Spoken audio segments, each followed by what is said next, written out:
Samantala, kaugnay po ng naunang balita, makakausap natin via phone patch si Lieutenant Colonel Randolph Cabangbang, ang tagapagsalita po ng Western Mindanao Command. Magandang tanghali po, Colonel Cabangbang. Si Kirby Cristobal po ito. Magandang tanghali, Kirby, at sa lahat ng nakikinig sa programa natin at nanonood, magandang tanghali po. Alright, Colonel, ano po ang inyong findings sa naganap po na engkwentro sa pagitan po ng militar at ng Abu Sayyaf sa mga oras na ito? Sa ngayon, tuloy po ang pursuit operations. Katatapos lang po nating masiguro na lahat po ng ating sugatan at patay ay nadala na po sa ating headquarters upang hindi na maantala yung ating paghabol dun sa mga naengkwentro po ng tropa nating kahapon. Colonel, bukod po dun sa 4 na napatay po, napaulat na namatay at 13 nasugatan, ano na po yung update po dyan sa sitwasyon sa Sulu? Well, tuloy-tuloy nga po ang operation. Kasama na rin po dyan na masiguro na hindi po naapektuhan yung mga civilian na nakatira sa area. Katatapos nga lang po ng aming operation kagabi, no, upang masiguro na lahat po ng aming mga wounded ay nasa mga hospital na po, no?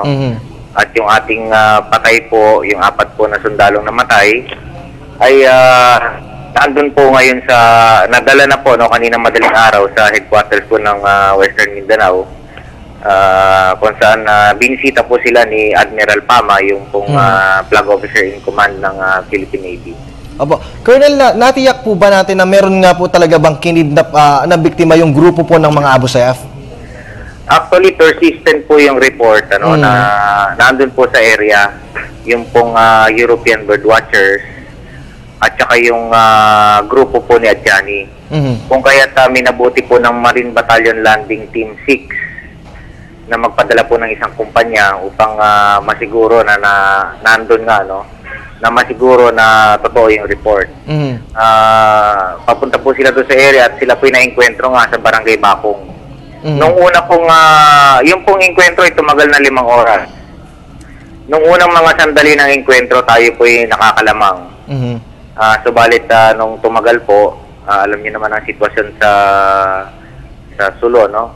Kabilang na rin ng Basilan. Pag pinatagal mo ang engkwentro ng more than 1 hour, meron po mga grupo na tutulong doon po sa mga bandido.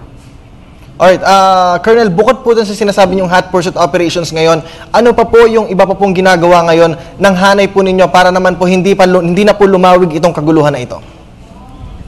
Meron pong mga complementary operations, ano, sa mga kalapit bayan ng Patikul. Ang gitna po kasi niyan ay yung isang malaking bundok, ano, kung saan ikaw ay pwedeng umiska po papunta sa kabilang bayan. Yan po ino-operate na rin ng ibang Marine Battalion.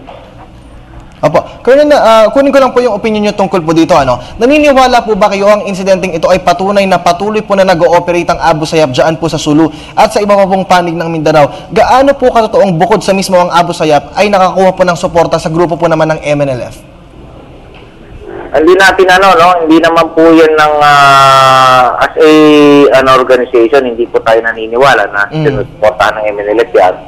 Nagkataon lang po talaga na meron talagang mga kamag-anak.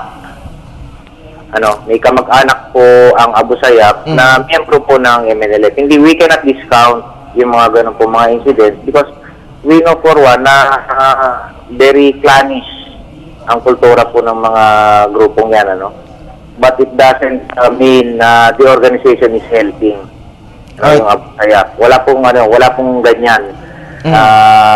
Even there are some Abu Sayyaf group that have relatives with the MNLF. And we do not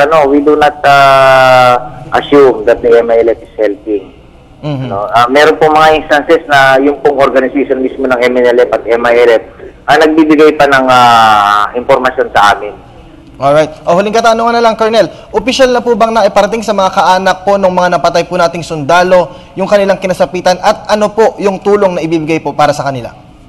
Yung pong benepisyo na matatanggap ng mga namatay, at ng mga nasugatan din, ay trabaho po ng Philippine Navy. Kung kaya't nandun po si Admiral Pama na bumisita po maagang-maaga kanina, upon learning of the incident yesterday, he immediately scheduled a visit sa mga tropa niya I believe nag-award pa po siya ng wounded personnel medal sa kanyang mga tao.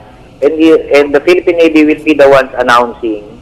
Unang-una, they will be the ones informing the relatives, and they will be the ones announcing kung ano po yung mga benepisyo na matatanggap ng mga sundalong namatay at nasugatan.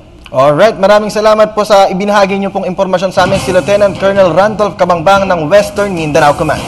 Maraming salamat.